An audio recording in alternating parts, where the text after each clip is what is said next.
Hello everybody, welcome to Joe the Lawyer. Today I want to do a quick video and talk about Amber Heard's testimony. As you all know, I've been following the Amber Heard and Johnny Depp trial. I find it very interesting as this show covers legal news, legal analysis, and legal life. And there's a couple of points that I took from her testimony. Now, I'm not a lie detector. There's some other YouTube channels. Go check them out to read all of her body language. But there were three things that I observed that I wanted to bring to your attention as a trial lawyer. So thank you everybody for tuning in. I'm Joe Pometto, Joe the Lawyer. If you like this show, please like, subscribe, comment, and share. It's a free way to support the show. We cover legal news, legal analysis, and we talk about the legal life. Okay, let's dig into Amber Heard's testimony. Now, I'm not going to go play by play here. I'm just going to give you my observations like I did Johnny Depp's testimony. And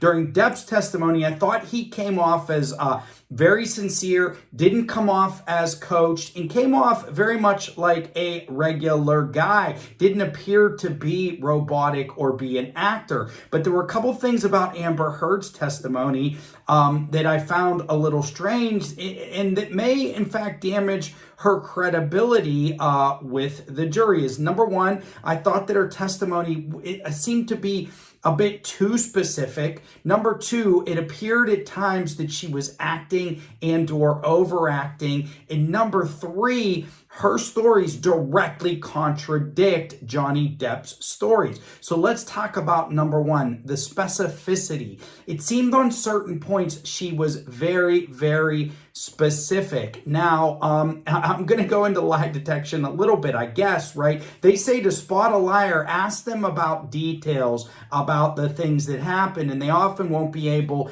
to go into the details. And I think there's truth to that. But also, in this situation, Amber is being directed by her own lawyer. So she's not really being attacked. We'll see how she does under cross-examination. But, she comes up with very specific details here, almost strange details at times that seem to me like they were prepared and or coached. And look, maybe Johnny Depp's testimony was prepared or coached as well, but it came off like it wasn't. Maybe that's really the sign of good acting. But Amber seemed to be really specific about certain circumstances. And that brings me to number two. It appeared at times that she was acting. So there was one point in her testimony where she was talking about Johnny Depp striking her, hitting her, and some of the abuse that occurred. And her facial expressions made it look like she was crying, but there weren't any actual tears. And she had a lot of just head movements and facial movements and a lot of action, physical action towards the jury where she's just begging the jury to connect with her. And it felt to me that she was acting in those moments. Now, I could be completely wrong about that. This may just be who Amber Heard is, or perhaps the fact that she's an actress. When she's in a situation like this, she can't help but turn on the acting button. And that appears to be what happened here as far as her specificity and also her coming off as acting. Perhaps her and her attorney just prepared this actually too much, to the point where it's lost any of its naturalness. And it may have been better to not prepare as much as they did so that it came off as more natural. And I just want to say that that's not to say that she isn't telling the truth here in some of these circumstances. Really, it appears to me, and this may very well be true of Johnny Depp's testimony as well, it was just much less exaggerated, outlined, or complimented in his.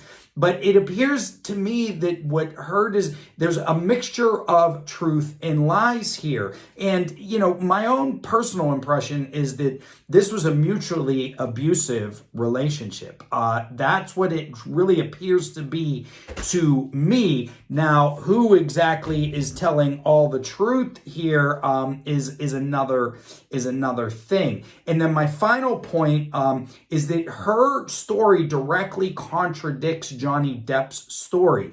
And oftentimes what you want to do on the defense side is present an uncontradicted narrative, or have a narrative that is close to what the other party said. So for instance, Mr. Depp claimed that he put his hand on the side of a table and Amber threw a bottle at him, and that's what severed his finger.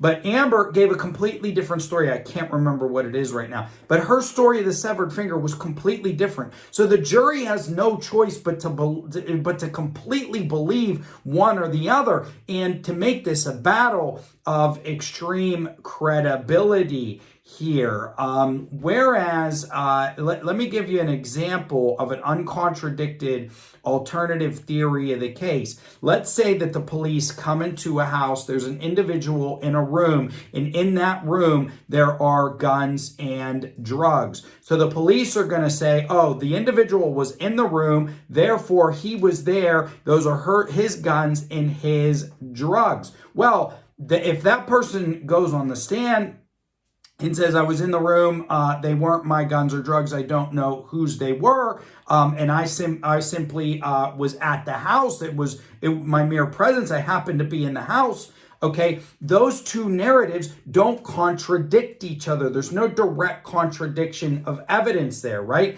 Because the law enforcement prosecution side is jumping to a conclusion based on the items around, and then the person saying, well, yeah, the items were there. They're not contradicting any facts, okay? And it makes both stories can be mutually believed, and that's a very good way to shape up a defense victory. And then sometimes even when the facts are closer, it also makes more sense to a jury. But when the facts on each side directly contradict, the jury's going to think perhaps one party is outright lying.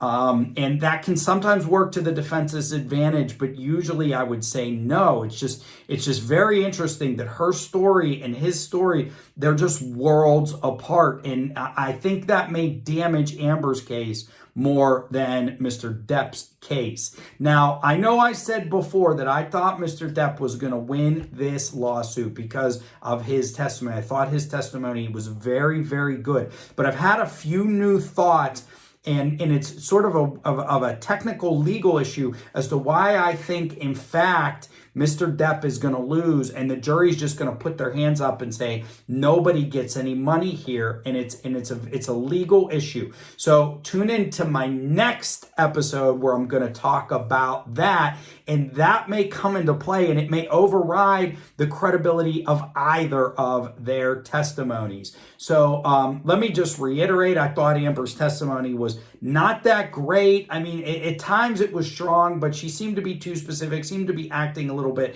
and all her facts directly contradicted. Now, that may not be what ultimately rules the case. And like I said, I believe here, I mean, it's pretty difficult to watch this and think that Johnny Depp is completely innocent of all the things that she says. Don't you think? But it's also hard to watch this and think that everything that she's claiming about him was true. That's also difficult to believe. So I just want to put that out there. Thank you very much for tuning in. Joe Pometto, Joe the Lawyer. If you like my content, please like, subscribe, comment, and share. Tune into my next video to see what I think will actually carry the day in this lawsuit. Thank you.